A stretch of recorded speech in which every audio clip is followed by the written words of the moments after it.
Tales from the Storm, the weight of a name. Just like that then, another squadron, lost. Conrad's shoulders sagged as he sighed and muttered under his breath. Cursing the gods or himself, Manago watched his eyes. They looked past her, past everything. What do you see? The faces of the poor bastards you ordered to East End, I'll bet. Some of our best. None had survived the ambush. The Alamegan resistance comprised countless factions, and the people of Rhalgr's Reach were but one. By its nature, it could never truly be defeated by the Imperial army. Nevertheless, the loss of so many experienced soldiers, some of whom had fought for nearly 20 years, would be keenly felt. Even a bloody novice like me can see that, Manago cleared her throat.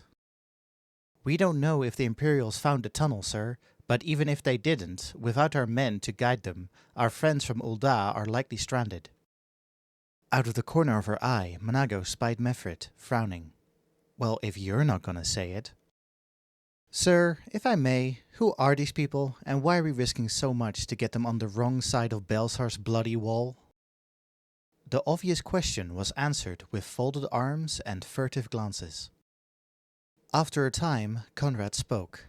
They're scions of the Seventh Dawn, old friends. One is the daughter of Curtis Hext. The voice of the rebellion? The man who spat in the Mad King's eye? Manago wasn't sure what answer she had expected, but this wasn't it. Bloody novice indeed. Name's Ida, Conrad continued. After the occupation, she fled to Charlayan. Learned a lot there, I'm told, but she never forgot about us. Ida's been assisting us for years now, as a scion. Manago had heard about the scions, the saviors of Eorzea some had called them, but they had become embroiled in the political machinations of Ul'dah's elite, and now people were saying that they had assassinated the Sultana. It seems that Ida and her companion had reached out to the resistance seeking a means to escape justice.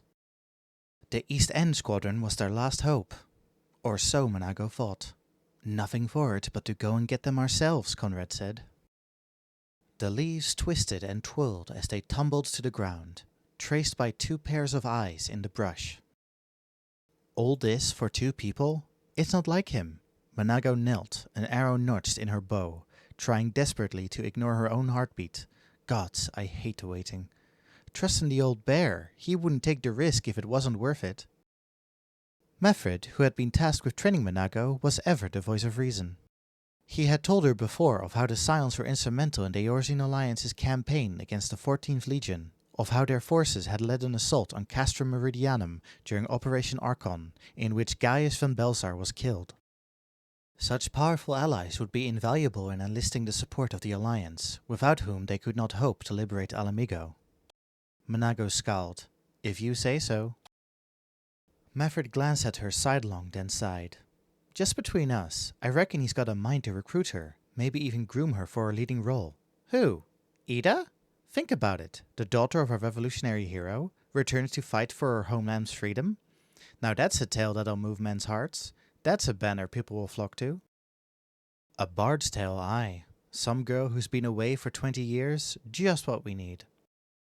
Symbols have power, he continued. Heard of the Griffin? She nodded. Mad bastard and his masks are preaching bloody vengeance to all and sundry.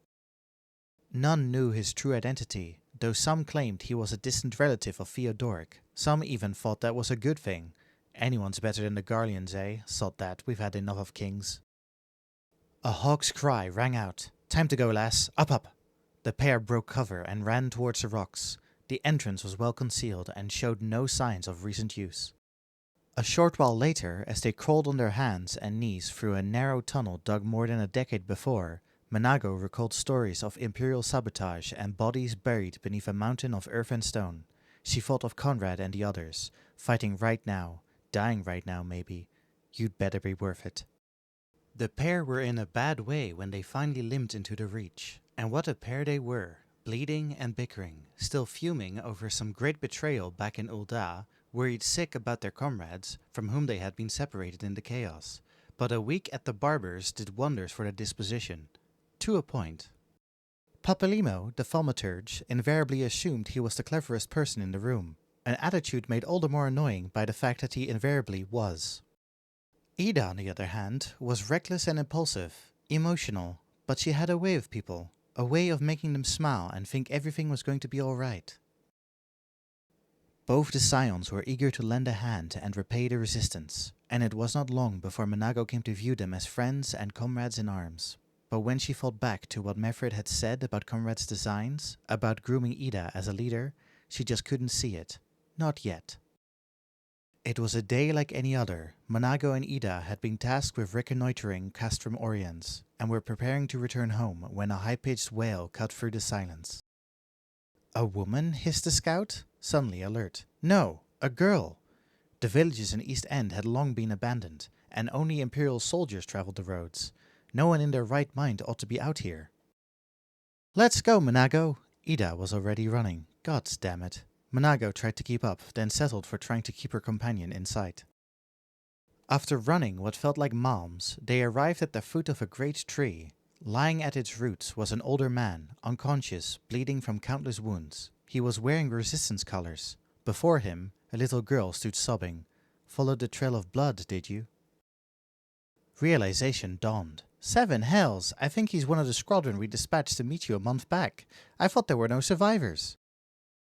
Ida knelt beside the man and began tending to his wounds. There'll be time for questions later, she said without turning. Take the girl and head back to the Reach. Menago blinked. Eh? Papalimo told me about this tactic. He's bait. The Imperials probably heard the girl too. They'll be here any moment. Then we've got to get out of here. Both of us. That, or we both stay and fight. The girl's not a part of this. Someone has to take her. And this man's one of ours. We can't just leave him here. Menago glared at Ida. 3 fighters, one at death's door, and a crying little girl, all in the shadow of a bloody castrum. God damn it. Menago grabbed the girl by the arm and tried to drag her away.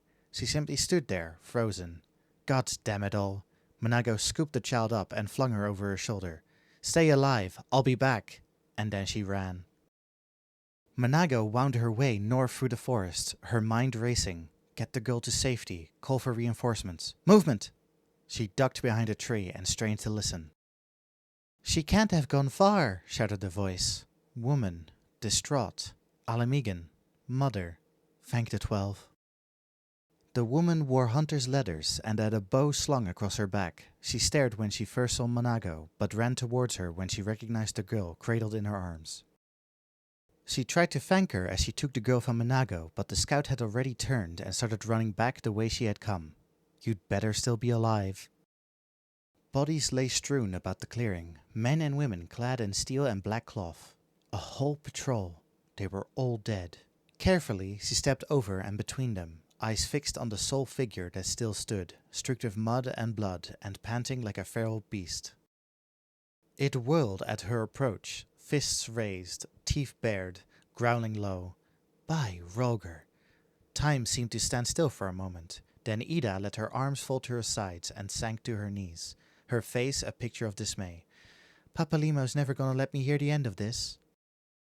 And indeed, the thaumaturge would chastise Ida when they returned to Roger's Reach. Nor could she blame him. It was stupid and reckless and impossible to justify. And yet.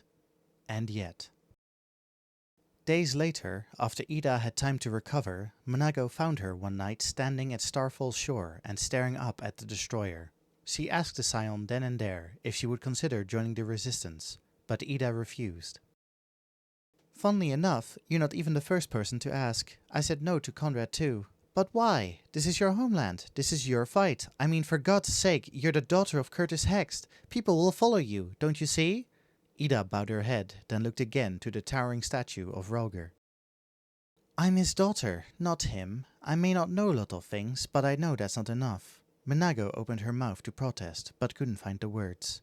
Papalimo and I have still got friends out there, good people we fought beside time and again. After we find them, we'll work together to make it right. She turned to her and smiled. That's all that matters in the end, isn't it, Nago? At first, she wasn't sure how to respond, but Menago found herself smiling back. What does it matter what we call each other, she thought, both then and later, when Lise told her the truth about her sister and the mask and everything else. You're still the same woman, the same friend. I'll fight with you, and I'll follow you too. Thank you for listening to Tales from the Storm, The Weight of a Name.